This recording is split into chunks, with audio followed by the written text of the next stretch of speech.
सदगुरु सुखराम जी महाराज ने धन्य हो। सदगुरु युक्तिराम जी महाराज ने धन्य हो।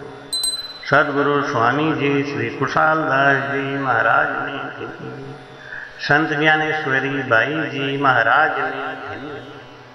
करसी सोई भुगत सी प्राणी पुन हर पाप, सुन जो सब सुख राम कहें कुण बेटो कुण बाप। बोलो राम।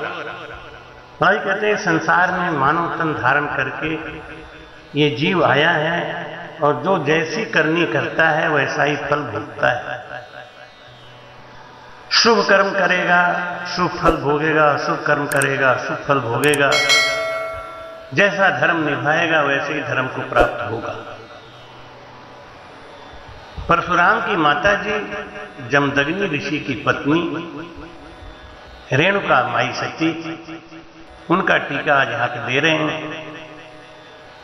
उसको ध्यान से समझिए और कथा के अर्थ को अपने अध्यात्म से जोड़ के देखिए। एक सती जो रेणा माई, करण स्नान गंगा में आई, कपड़े नीर बांधवा लावे, जल में केस बुओ एक जावे। बोलो ना। रेणुका माता स्नान करने गई थी नदी में।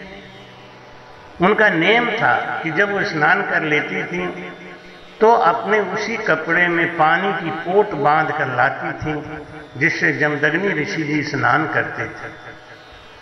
एक दिन ऐसा हुआ कि जब वो कपड़े का पोट बांध रही थी, जल में बहता हुआ एक केस दिखा। देख रेणुका केस सरायो, धिन जननी ऐसो सुत जायो। रेणुका माता ने उस केस को देख के मन में कहा कि धन्य है वो माता जिसने ऐसा बेटा जन्म दिया, जिसका केस इतना सुंदर है, वो खुद कितना सुंदर होगा।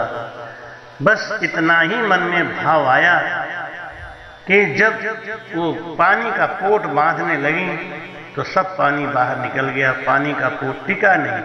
कर स्नान झोली जल भरयो, और ठहरियो नहीं सोच मन करयो। जब स्नान करके उन्होंने पानी का पोट बांधा तो उनका पोट नहीं बंधा। अब मन में बड़ी चिंता हुई, क्या करूं, बहुत देर हो गई, पानी लेके नहीं जाऊंगी तो पति को स्नान कैसे कराऊंगी। पड़ बिल खानी आश्रम आई, रोती बिलखती आश्रम आई और मुनि कहो जल क्यों नहीं लाई। जमदग्नि ऋषि ने पूछा कि जल क्यों नहीं ले आई। रेणुका माता पैरों पे गिर के बोली, कर विनती दो कर जोड़, मैं मद भागण मन की घोर। हे प्रभु, मेरे मन में और कोई भाव तो नहीं है, लेकिन मैं मंदभागिनी हूँ, कर्महीन हूँ, मैं आपकी शरणागति हूँ। मुझसे एक गलती हो गई। क्या गलती हो गई? जमदग्नि ऋषि ने पूछा तो माता रेणुका ने कहा कि जल बह तो एक केस सरायो, पानी में बहता हुआ एक केस देख के मैंने उसकी सराहना कर दी, इसलिए सहज स्वभाव सत्य व्रत गमायो। पता नहीं क्या हुआ, सहज स्वभाव में मेरे सचपन चला गया। कयो मुनि तुम जल लाओ। मुनि ने कहा कि जाओ, मैंने तुम्हारा गुनाह माफ कर दिया है, अब तुम जाओ और खुद पानी भर के लाओ। बगसा गुनाह राम गुण गाओ, जमदग्नि ऋषि ने कहा कि कैसा भी पाप हो, राम नाम का सांसों सांस सुमिरन करने से पाप कट जाता है, इसलिए तुम यहाँ बैठ के सवा पहर तक राम भजन करो और जाके पानी लेके आओ। रसना राम उच्चारण करही, गुना दोष सबही पर हरही।